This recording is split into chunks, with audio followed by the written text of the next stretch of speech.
We really need to talk about senior eye health. Specifically, a question that can feel surprisingly fuzzy. How often do you really need a dilated eye exam? And I'm not just talking about getting a new pair of glasses. This is about spotting the silent threats that can creep up on your vision. For my family, this whole journey started with a story that might sound, well, a little too familiar. These 5 words. That's how it all began. And they weren't spoken in a doctor's office or after some scary moment on the road. Nope. They were said in the quiet of a kitchen by my father, who was just trying to read the clock on his microwave. Yeah, that moment just squinting at what he thought was a smudged digital clock, that was the wake-up call. It's so often in these tiny, everyday moments that the little alarm bell finally goes off, the one that says, hey, something is truly not right here. Now here's the thing that's so important to understand. My father could still read the newspaper just fine. He could still drive to the store. Because this vision loss was happening so slowly, so subtly, it was incredibly easy to just brush it off. He thought he was fine. But that microwave, well, it knew better. So, what was the real culprit behind that blurry microwave? This is where we meet the villain of the story. A condition that works so quietly, you often have no idea it's even there until it's already done serious damage. That condition is glaucoma. Think of it as a disease that damages the optic nerve, which is basically the main cable connecting your eye to your brain. And the scariest part? There are no early warning signs, no pain, no redness. In fact, and you want to hear this, you can lose 30 to 40% of the tiny fibers in that optic nerve before you notice a single symptom. And this is what makes glaucoma so deceptive. Your central vision, what you use to read this screen or see a loved one's face, it can stay perfectly sharp, but all the while, the disease is quietly erasing your side vision. It's like someone is slowly, inch by inch, drawing the curtains closed in a room. You just don't notice the darkness creeping in from the edges. And I'll tell you, this is a perfect and honestly a frightening real-world example. Before he was diagnosed, my dad took a hard stumble off a curb that he swore he never even saw. Later on, when the doctor showed us his visual field test, there it was, a blank, empty spot right where that curb would have been. He wasn't being clumsy, he was literally developing a blind spot and had no idea. Okay, so if you can't see it and you can't feel it, how on earth does anyone ever catch this stuff? Well, this is where we shift from the problem to the solution, because thankfully doctors have a way to see what we can't. The secret weapon here is a comprehensive dilated eye exam, and this goes way beyond just reading a chart on the wall. First, they'll check your eye pressure. That's a key risk factor. Then comes the most important part, the dilating drops. These drops open up your pupils wide, giving your doctor a big, clear window to look directly at your optic nerve and retina to spot any damage. And finally, they can do a test to actually map out your side vision, revealing any of those hidden blind spots you'd never find on your own. So let's just get it out there. Yes, the dilating drops are annoying. They make you sensitive to light for a few hours. You have to wear those funny sunglasses. We get it. But that temporary inconvenience, that's the key. That's what gives your doctor the superpower to see the earliest signs of damage, maybe years before you ever would.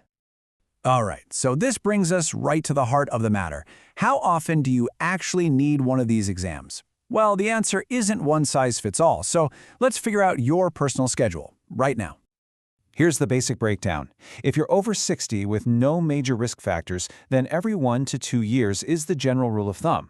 But, and this is a big but, if you have an elevated risk, you're looking at an exam at least every 12 months. And of course, if you've already been diagnosed with something like glaucoma, your specialist is going to set the schedule, and that could be anywhere from every 3 to 12 months. So who exactly falls into that higher risk category? Well, you do if you have diabetes, if glaucoma runs in your family, or if a doctor has ever told you that you have high eye pressure. It's also really important to know that certain groups have a higher prevalence, so Black adults over 40 and Hispanic or Latino adults over 60 are also considered to be at higher risk. If any of those sound like you, you're on that at least once a year schedule. Of course, that's all well and good, but then there's the practical side of things, right? Who pays for all this? So let's quickly demystify the costs and talk about how a program like Medicare typically handles these essential exams. This number is key. For a dilated exam that is considered medically necessary, Medicare Part B will usually cover about 80% of the approved cost, right after you've met your deductible. And the key words there are medically necessary. This isn't for a routine check for glasses. This is for protecting the health of your eyes. So what does medically necessary actually mean? Well, it means you have a chronic condition like diabetes, or you fall into one of those high-risk groups for glaucoma we just talked about. It also covers follow-up exams for a disease you've already been diagnosed with. The crucial difference is this. A routine exam just to get a new prescription for glasses, often not covered.